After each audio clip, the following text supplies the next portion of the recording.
अमरावती शहराची जीवनवाहिनी असलेल्या राजकमल आणि जयस्तंभ चौक या मार्गाकडे जाणारा रेल्वे उड्डाणपूल वाहतुकीयोग्य नसल्याने तो बंद करण्यात आला। त्यामुळे अमरावती शहरात मोठी वाहतूक कोंडी होत आहे। परिणामी नागरिकांना मोठा त्रास सहन करावा लागत आहे। याच अनुषंगाने अमरावतीच्या आमदार सुलभा खोडके, आमदार संजय खोडके यांनी उपजिल्हाधिकारी अनिल भटकर, मनपा आयुक्त सौम्या शर्मा आणि सार्वजनिक बांधकाम विभागाच्या अधिकाऱ्यांना समवेत उड्डाणपुलाची पाहणी केली। सोबतच रेल्वे उड्डाणपुलावरून वाहतूक बंद असल्यामुळे वाहतुकीची कोंडी होऊ नये यासाठी पर्यायी मार्गाचा वापर करण्यासंदर्भात त्या मार्गाची सुद्धा पाहणी केली जात आहे। तर हा रेल्वे उड्डाणपूल पाडून तो नव्याने बांधकामासाठी 1.5 ते 2 वर्षाचा अवधी लागणार आहे। त्या अनुषंगाने वाहतुकीची कोंडी होऊ नये यासाठी जिल्हा प्रशासन, पोलीस प्रशासन, मनपा प्रशासन आणि सार्वजनिक बांधकाम विभाग उपाययोजना करत आहे।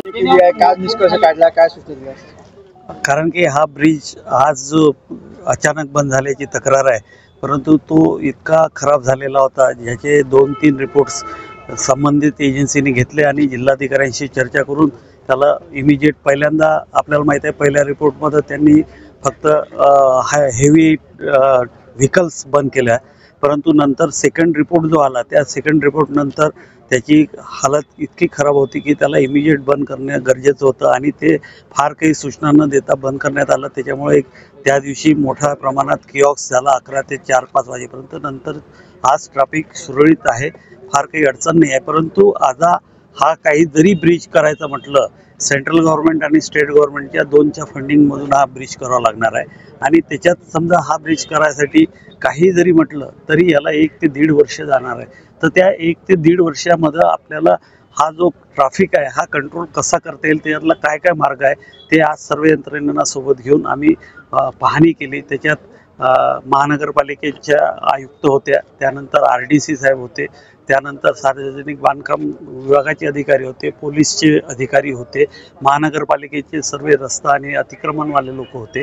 ह्या सर्वांनी पाहणी करून त्याला जे काही पर्याय आहे ते आम्ही त्याला सुचवलेले आहे। एक तर पर्याय काँग्रेस नगरकडून आपला या ब्रिजवर येत होतो, मधात एक छोटासा रस्ता आहे, तर ते जागा तिथं नजूलची जागा आहे ती ॲक्वायर करून तो रस्ता मोठा करणे, म्हणजे आपला सायन्स कोर समोरचा रुक्मिणीनगरकडून येणारा रस्ता आहे त्या धर्तीचा तो रस्ता केला तर बरंचसं ट्रॅफिक इकडे येणारं जे होतं ते आपोआप डायव्हर्ट होईल।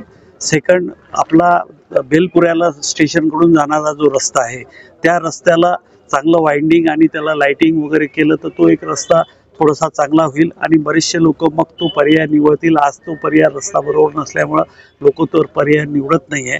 आणि तिसरा एक महत्त्वाचा मुद्दा त्याच्यात एक आला आहे की आपलं जे नेहरू ग्राउंड आहे तर सामरा कॉम्प्लेक्स पासून जयस्तंभ पासून आता आपल्या राजकमलकडे त्याला एक चांगला रस्ता करून तो रस्ता जर आपण राजकमलच्या तिथं जर काढला तर 2 व्हीलर आहे, ऑटो असतील किंवा पदचारी असतील त्यांच्यासाठी राजकमलला जाण्यासाठी किंवा तिकडे पुढे राजापेठला जाण्यासाठी तो एक मार्ग जर झाला तर हे जे आपल्या गरजेचं ठिकाण आहे किंवा ज्याच्यामुळे आपल्याला असं वाटतं की मोठ्या प्रमाणात पुढच्या काळामध्ये ट्रॅफिकची अडचण होईल, तर ह्या सर्व अडचणी जोपर्यंत ब्रिज होत नाही तोपर्यंत ह्या सर्व अडचणी सुटतील। या संदर्भात आता आम्ही जिल्हाधिकाऱ्याकडे सर्व यंत्रणेची बैठक घेऊन त्याच्यातले जे काही प्रश्न आहे ते आजच आम्ही मार्गी काढू आणि 15-20 दिवसात हे सर्व मार्ग चालू होऊन त्यांना व्यवस्थित दिशा दर्शवतील की लोकांनी कुठून जायचं। आणि आज जो लोकांच्या मनामध्ये संभ्रम आहे की याच्यामुळे ट्रॅफिक फार मोठ्या प्रमाणात त्रास होईल, तर ते प्रश्न आजच्या या मीटिंगमधून आम्ही सोडवू। Vidarbha city news, Amravati.